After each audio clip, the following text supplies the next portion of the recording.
340 120 দিন পার হয়ে যাওয়ার পরে 4 মাস চলে যাওয়ার পরে মানুষের বডির ভিতরে আমার আল্লাহ পাক রূহু নামক ইঞ্জিনটা এনে, রূহের জগৎ থেকে ইঞ্জিনটা এনে মানুষের বডির মধ্যে আল্লাহ পাক ফিট করে দেয়। রূহু আল্লাহ ফুকাই দেয়। জিবরাইল আলাইহিস সালাম যখন রূহু ফুকাই দিলেন, পৃথিবীর কেউ জানে না, এমনকি মাও জানে না যে কখন সন্তানের দেহে রূহু আসছে। মাও জানে না, পৃথিবীর কেউ জানে না, ডাক্তার জানে না, গাইনি বিশেষজ্ঞ, পৃথিবীর চিকিৎসা বিজ্ঞানীরাও জানে না কখন মায়ের রহিমের ভিতরে আমাদের বডির ভিতরে আল্লাহ রূহটা ফুকাই দিলেন। কিন্তু 4 মাস পরে একটা সময় আল্লাহ রূহ দিয়ে দেন। যখন রূহ দিয়ে দেন তখন জিবরাইলকে আল্লাহ বললেন, জিবরাইল 4টা জিনিস আমার বান্দার জন্য একবারে নির্ধারিত করে দাও। 1 নম্বর, আমারও বান্দা কি আমল করবে, সে সুন্নি হবে নাকি খারিজি হবে, নাকি খ্রিস্টান হবে, নাকি ইহুদি হবে, না বৌদ্ধ হবে, আমার বান্দার জন্য সেটা নির্বাচন করে দাও। এই জন্য মাহফিলে বসছেন, এটা নসিব। সবাই আসতে পারে না, এই সমস্ত জায়গায় সবাই আসতে পারে না। আমি এই কথাটা বলার জন্য এত দূর পর্যন্ত আসছি। সবাই এখানে বসতে পারে না, সবার মাথায় টুপি উঠে না, সবাই পাগড়ি হয় না, সবার জবানে কালেমার দৌলত হয় না, সবার কালবে রাসূলুল্লাহর মুহাব্বত হয় না। আল্লাহ যাকে মঞ্জুর করে তিনি শুধু হয়। কথা বলেন ঠিক কি না? মঞ্জুর হতে হবে আল্লাহর কাছে। আল্লাহ যাকে পছন্দ করে তাকে কবুল করে। জিবরাইলকে আল্লাহ ডাক দিলেন, জিবরাইল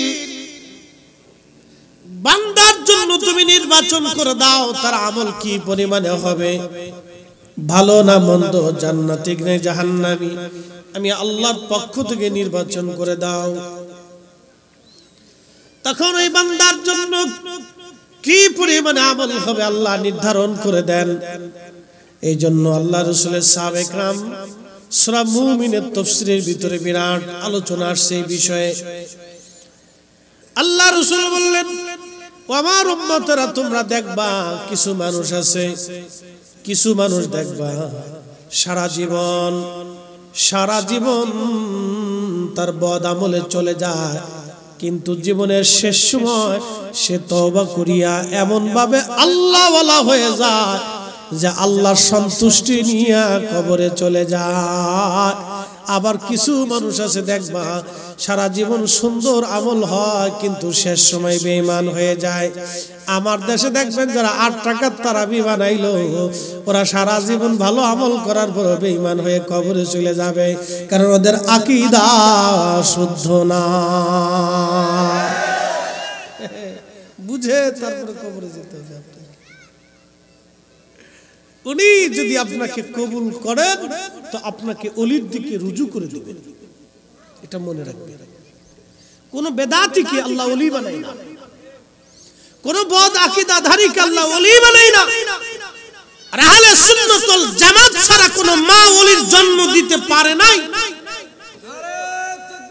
আল্লাহু আকবার।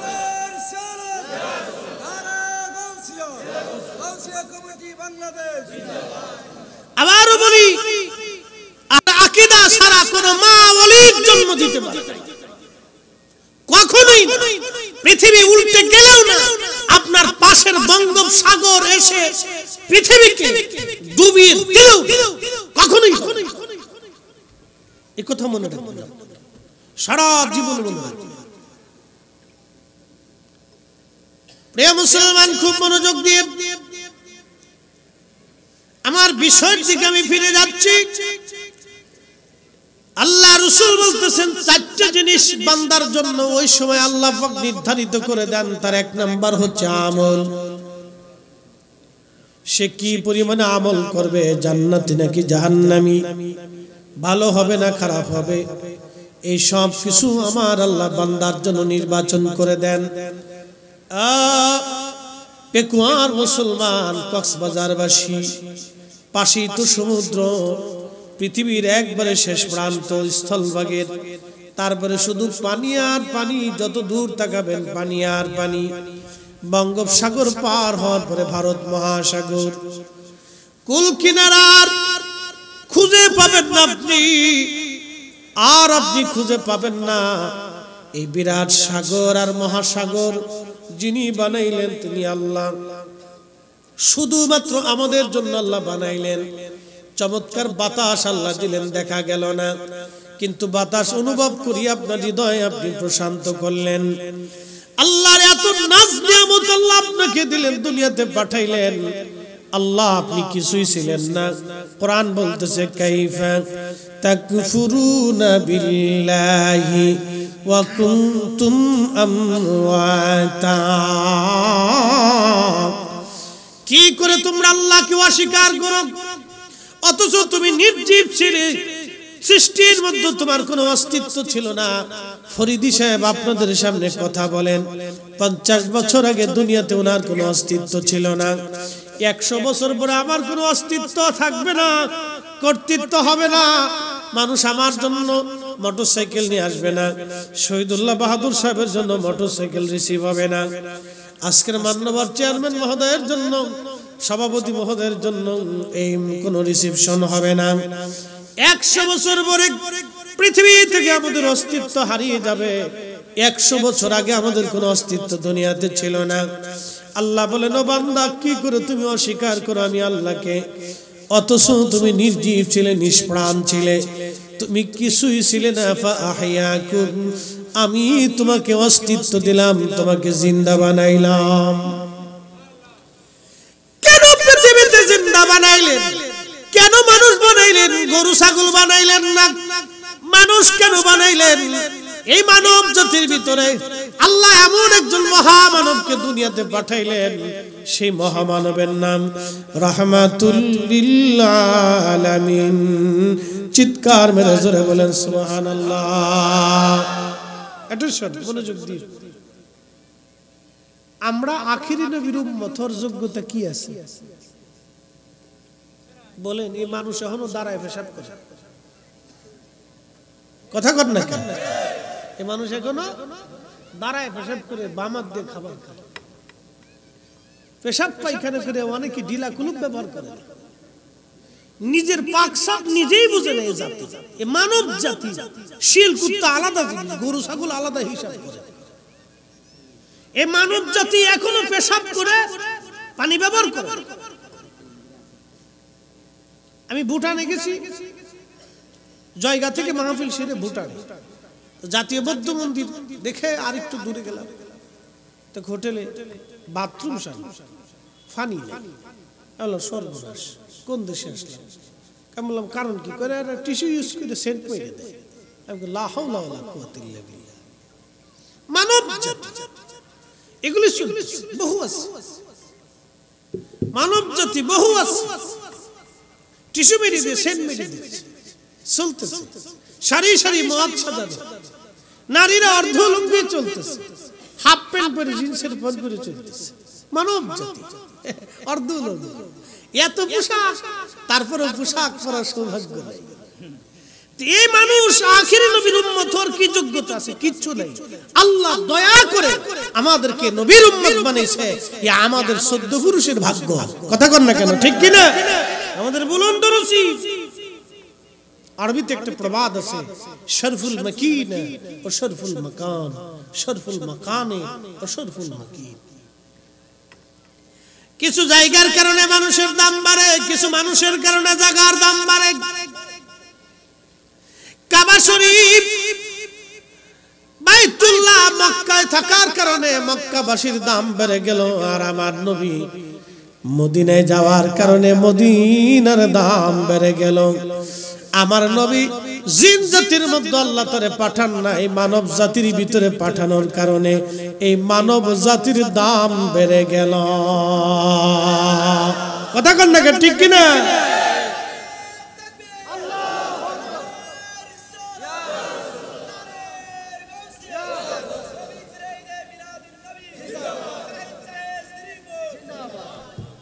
অনেকে বুঝে না, রাসূল মানুষ বিদায় নবীর দাম বেশি।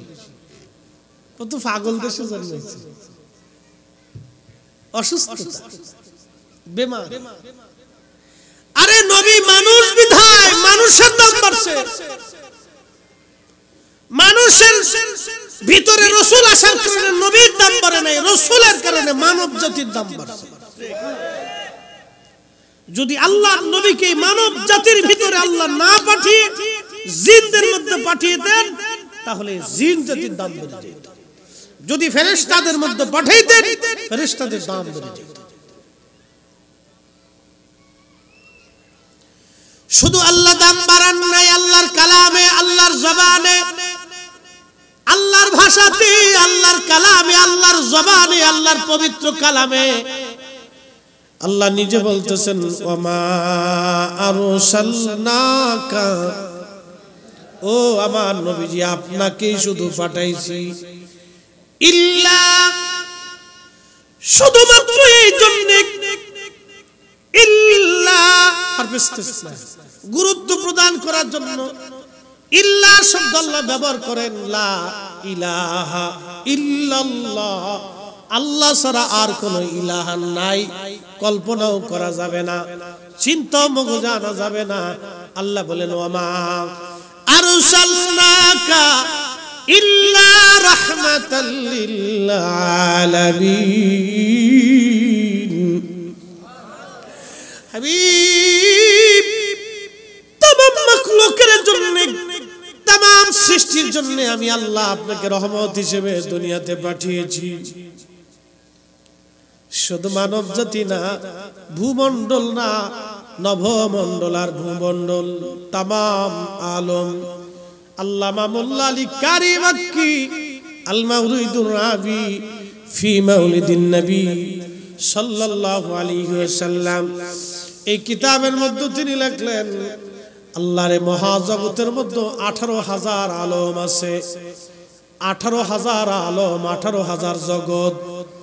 আবার বলি আপনাদেরকে, জগৎ আপনারা যে দুনিয়ার মধ্যে বসে আছেন, এটা একটা জড় জগৎ।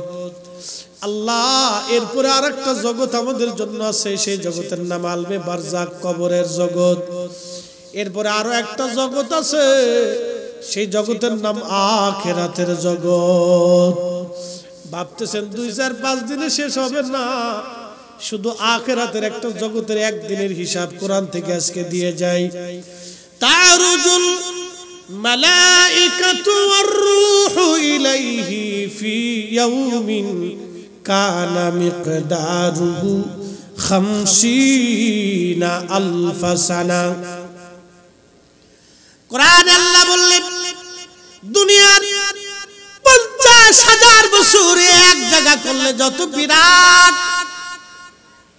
বুঝে যাবে, দুনিয়ার 50,000 বছর এক জায়গা করলে যত বিরাট, হাসরের একটা দিন হবে তত বিরাট।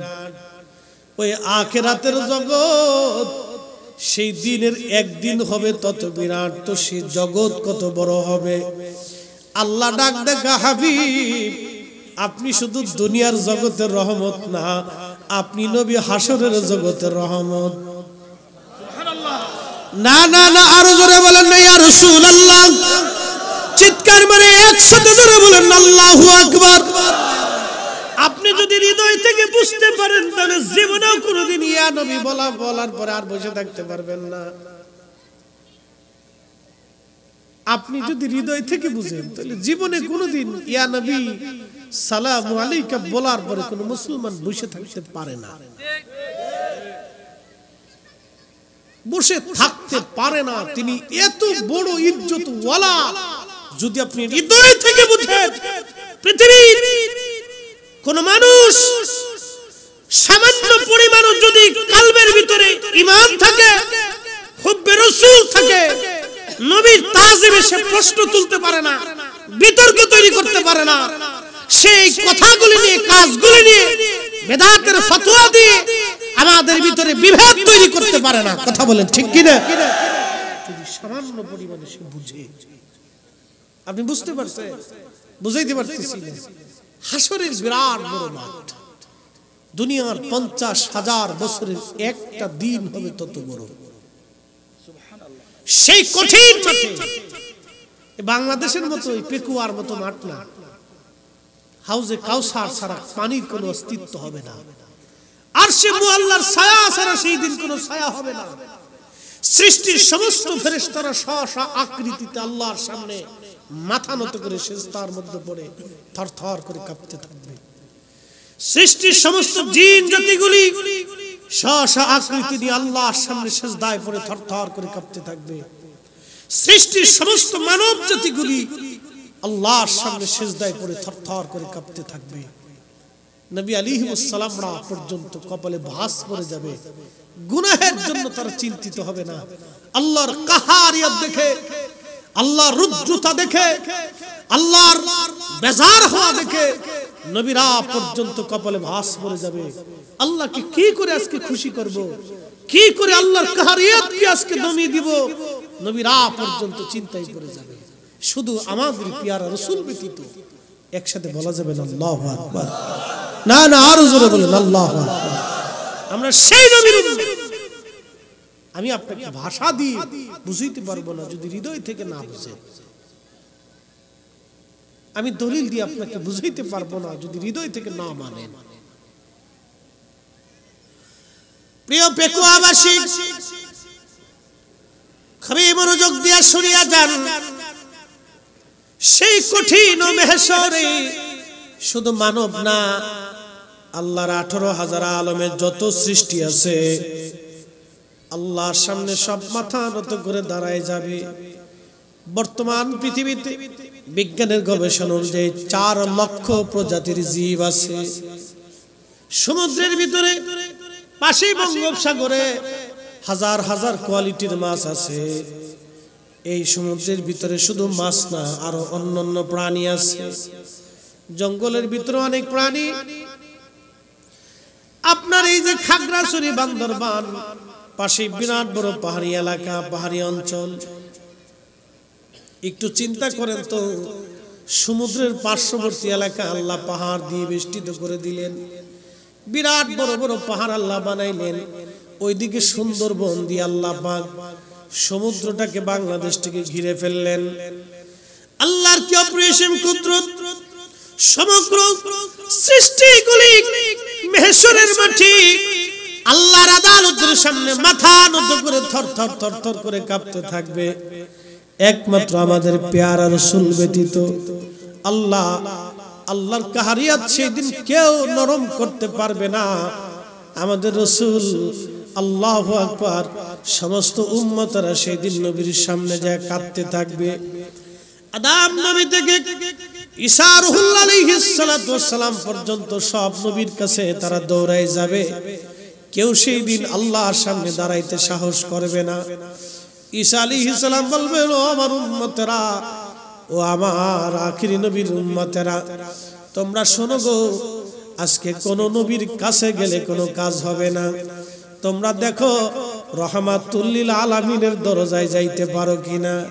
উনি ব্যতীত আল্লাহর কাহারিয়ত আজকে আর কেউ দমাইতে পারবে না। উনাকে আল্লাহ এমন রহমাতুল লিল আলামিন বানায় পাঠায় দিয়ে দিল।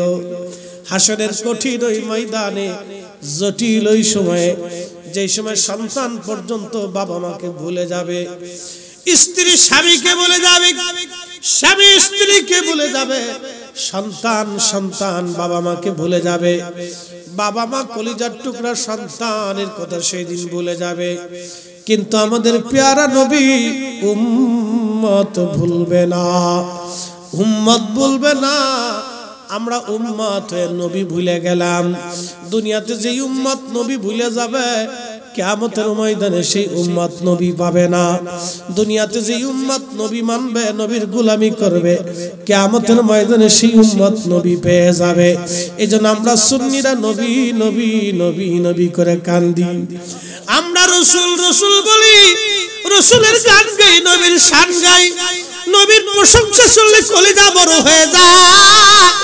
ঈদে মিলাদুন নবীর মাহফিল করিয়া মানুষের নবীর শান শোনায়, নাতে রাসূলের মজলিস করিয়া নবীর প্রশংসা মানুষের শোনাই, খাবার খাওয়াইয়া রাসূলের কথাগুলি শোনাই।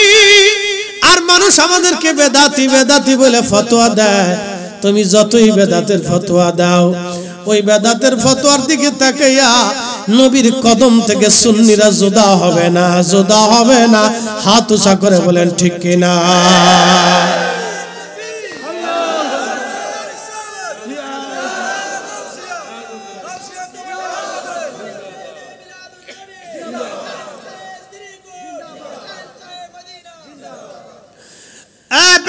মুসলমান খুবই মনোযোগ দিয়ে শুনিয়া যান।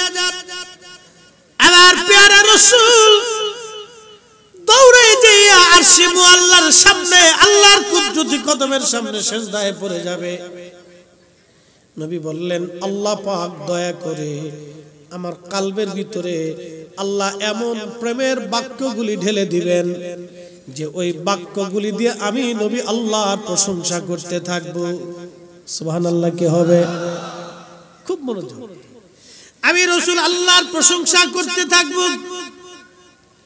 মালিক ডাকতে বলবে, হাবিব মাথা উঠান, কেন গো নবীজি সিজদায় পড়ে আপনি কাঁদেন?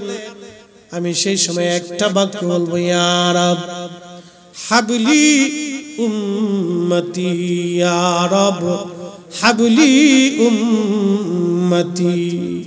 শুধু দুনিয়ার জন্য রহমত না গো, কবরের জন্য নবী রহমত, হাসরের জন্য নবী রহমত। আল্লাহু আকবার। সেই দিন কঠিন মেহশরের জন্য আমার নবীজি কত বড় রহমত হবে, এত বড় দামি রহমত। সেদিন আল্লাহর সামনে সিজদায় পড়ে যখন উম্মতের কথা কয়ে ডাক দিবে, নবীজির প্রিয় সন্তান ফাতেমার কথা বলবেন না, হাসান হুসাইন কলিজার টুকরা দৌহিত্রদেরকে কাঁধে নিয়ে কোলে নিয়ে ঘুরতেন, তাদের কথা পর্যন্ত নবীজি হাসরের ময়দানে আল্লাহর সামনে বলবে না।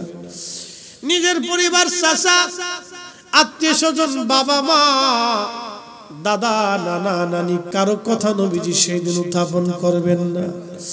একটাই বাক্য, ইয়া রাব হাবলি উম্মতি, আল্লাহ আমার উম্মত, আমার উম্মত। আফসোস হলে আমরা উম্মত হইছি, উম্মতের কিছুই আমরা করতে পারি নাই। আমরা এমন উম্মত হইলাম, সুদ খাওয়া উম্মত হইছি, ঘুষ খাওয়া উম্মত হইছি। আমরা উম্মত হইলাম, রাসূলের ইজ্জত ও শানের বিরুদ্ধে উম্মত হয়ে গেছি। আমরা এমন উম্মত হইলাম, বেনামাজ উম্মত হইছি। আমরা এমন উম্মত হইছি, বেরোজগার উম্মত হয়ে গেছি। আমরা এমন উম্মত হইলাম, আল্লাহ তার রাসূল থেকে জুদা হয়ে গেলাম। পেকুয়াবাসী ও সোনালী বাজারের মুসলমানেরা খুবই মনোযোগ দিয়ে আজকে শুনে যাবেন। আজকে থেকে নিয়ত করে যাবেন, রাব্বি আর কোনদিন নামাজ ছাড়ব না। যিনি কঠিন মেহশরে আমাদেরকে ভুলবে না, জীবন চলে যাবে আমি উম্মত হয়ে নবীর কদম ছাড়ব না। কি কথা কন না কেন, ঠিক কিনা? যেই নবী কঠিন মেহশরে সন্তানের কথা মনে রাখবে না, আপনজনের কথা বলবে না, আল্লাহর সামনে শুধু উম্মতের কথাই বলে যাবে, আমি উম্মত ওই নবীর কদম ছাড়ব না, ওই নবীর সুন্নত আমি ছাড়ব না, আমি নবীর গোলামি ছাড়ব না। জীবন চলে যাবে নবীর গোলামি ছাড়ব না। আমি উম্মত ওই নবীর দল ছাড়ব না। আমার জীবন চলে যাবে আমি নবীর পক্ষ ছাড়ব না। কি কথা কন না কেন? জীবন চলে যাবে পক্ষ, বুঝতে পারছেন? বুঝা যাবে মৃত্যু তো হবেই, আজ অথবা কাল।